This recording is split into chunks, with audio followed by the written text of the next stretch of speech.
Donc le fait d'attester que Mohammed sallallahu alayhi wa sallam est le messager d'Allah rend obligatoire certaines choses. La première chose, c'est le fait de rendre véridiques les informations qu'il nous transmet. C'est-à-dire le fait de n'avoir aucun doute dans ce qu'il nous informe, que ces informations concernent des choses passées ou bien présentes ou bien futures. Donc, mathalan, si un hadith avec une chaîne de transmission authentique ou bien bonne nous parvient, il nous est obligatoire d'y croire et de le rendre véridique. Donc la première chose, le fait de rendre véridique le prophète sallallahu alayhi wa sallam dans les informations qu'il nous a transmises. La deuxième chose, c'est le fait de mettre en pratique les ordres du prophète sallallahu alayhi wa sallam. Le fait de mettre en pratique ce qu'il nous a ordonné. Allah Azza wa Jal, il dit وَمَا كَانَ لِمُؤْمِنٍ وَلَا مُؤْمِنَةٍ إِذَا قَضَى اللَّهُ وَرَسُولُهُ أَمْرًا أَن يَكُونَ لَهُمُ الْخِيَرَةُ مِنْ أَمْرِهِمْ وَمَن يَعْصِ اللَّهَ وَرَسُولَهُ فَقَدْ ضَلَّ ضَلَالًا مُبِينًا. Allah Azza wa Jal dit dans le Coran, il n'appartient pas à un croyant ou à une croyante, une fois qu'Allah et son messager ont décidé d'une chose, d'avoir encore le choix dans leur façon d'agir. Et quiconque désobéit à Allah et à son messager, c'est certes égaré d'un égarement évident. Donc à partir du moment où Allah Azza wa Jal et le messager d'Allah, ils ont décidé dans une affaire, ils ont rendu cette chose licite ou bien illicite, ou bien ils ont rendu un jugement dans une affaire, dans la façon d'agir, dans telle situation on doit agir comme ça, nous, il n'appartient plus à un croyant ou bien à une croyante d'avoir encore le choix. Naam. Et quiconque désobéit à Allah et à son messager, c'est certes égaré d'un égarement évident. Et de là, on voit l'erreur des gens qui, lorsqu'ils prennent connaissance d'un ordre du prophète sallallahu alayhi wa sallam, ils posent la question, est-ce que c'est un acte obligatoire ou est-ce que c'est simplement recommandé? Et ceci s'oppose à ce sur quoi étaient les compagnons. Car lorsque le prophète sallallahu alayhi wa sallam leur ordonnait une chose, ils ne posaient pas de questions, mais plutôt ils s'empressaient de le mettre en pratique. Plutôt ils s'empressaient de le mettre en pratique. Et Allah Azza wa Jal, il nous a ordonné d'obéir au prophète sallallahu alayhi wa sallam. Il dit وَمَن يُطِيعِ الرَّسُولِ فَقَدْ أَطَاعَ اللَّهِ.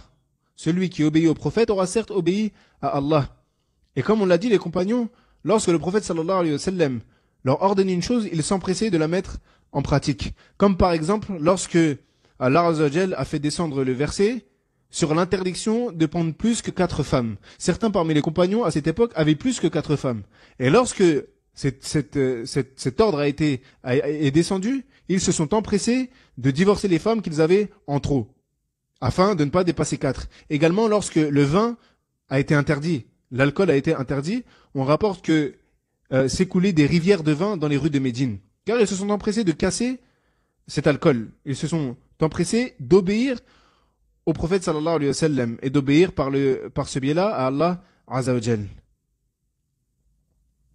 Troisièmement, le fait de s'éloigner de ce qu'il nous a interdit, sans dire ceci n'est pas écrit dans le Coran. Car certaines personnes, lorsque tu viens avec une obligation, ils disent mais ceci n'est pas écrit dans le Coran. Mais sache que, comme on l'a dit, le Coran, il nous a ordonné de suivre la sunna du prophète sallallahu alayhi wa sallam. Par exemple, une personne, on lui dit la barbe elle est obligatoire pour l'homme. Il dit naam, où est-ce que c'est écrit dans le Coran? Ce n'est pas écrit dans le Coran, mais il y a un hadith authentique qui est venu du prophète sallallahu alayhi wa sallam.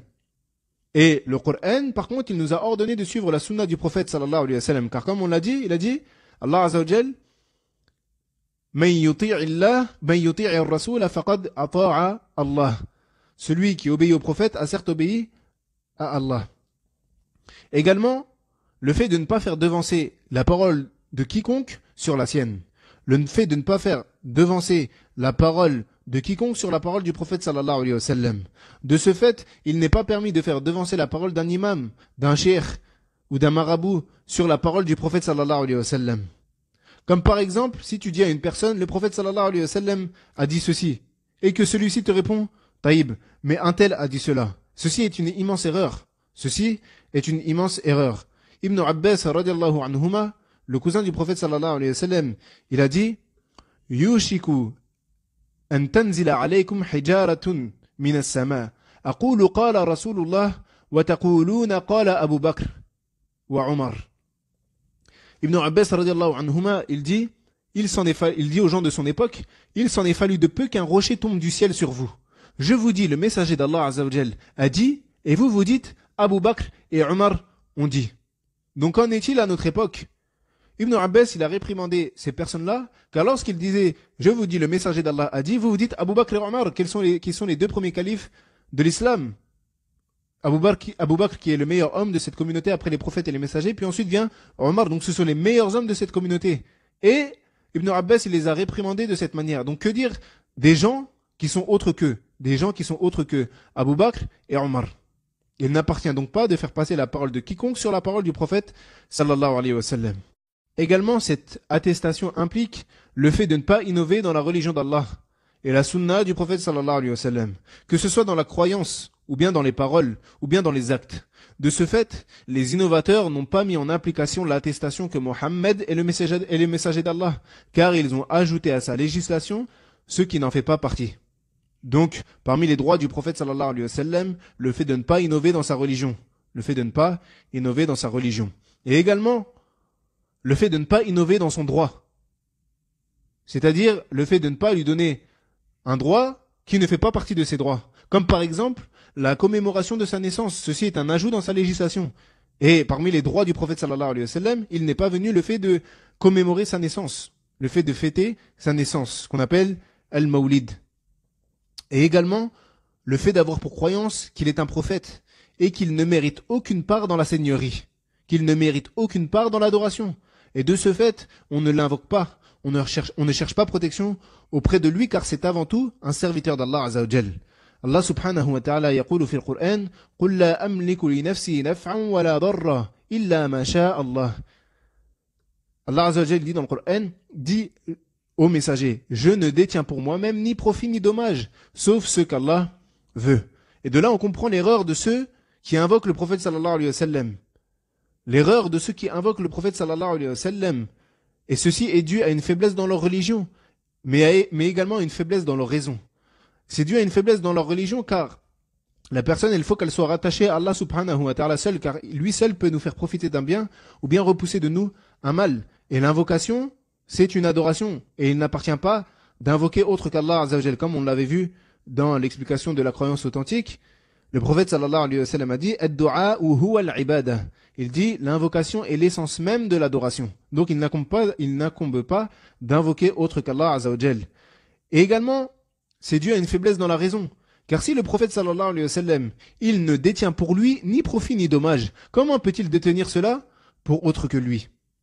وكذلك يقول ربنا سبحانه وتعالى قل إني لا أملك لكم ضرا ولا رشدا قل إني لن يجيرني من الله أحد ولن أجد من دونه ملتحدا. Allah Azza wa Jal, il dit dans le Coran, dit au prophète, je ne possède aucun moyen pour vous faire du mal ni pour vous mettre sur le droit chemin. Dit, vraiment, personne ne saura me protéger contre Allah et jamais je trouverai de refuge en dehors de lui. Également parmi les implications de cette attestation, le fait d'honorer ses paroles. Par exemple, il ne convient pas de mettre ces hadiths dans des endroits qui ne conviennent pas. Mathalan, il ne convient pas de mettre un livre où se trouvent des hadiths, mathalan dans des endroits qui sont sales, ou bien de les mettre par terre, ou bien de les mettre dans des endroits tels que les toilettes, etc. Et rentre dans cela le fait de ne pas élever sa voix à côté de sa tombe. Comme c'est rapporté de Omar ibn al-Khattab radiallahu anhu, il a entendu deux hommes qui venaient de Taïf, donc deux hommes qui n'étaient pas de Médine. Il les a entendus hausser le ton dans la mosquée du prophète sallallahu alayhi wa sallam. Et il leur a dit, si vous n'étiez pas des gens de Taïf, je vous aurais frappé douloureusement. Et si vous étiez des gens de Médine, je vous aurais frappé douloureusement. ويقول ربنا سبحانه وتعالى يا أيها الذين آمنوا لا ترفعوا أصواتكم فوق صوت النبي ولا تجهروا له بالقول كجهر بعضكم لبعض أن تحبط أعمالكم وأنتم لا تشعرون. Il dit, ô vous qui avez cru, n'élevez pas vos voix au-dessus de la voix du prophète sallallahu alayhi wa sallam et ne haussez pas le ton en lui parlant, comme vous le haussez les uns avec les autres, sinon vos œuvres deviendraient vaines, sans que vous vous en rendiez compte. Donc ceci, c'est une partie de ce qu'implique cette attestation que le prophète sallallahu alayhi wa sallam est réellement le messager d'Allah.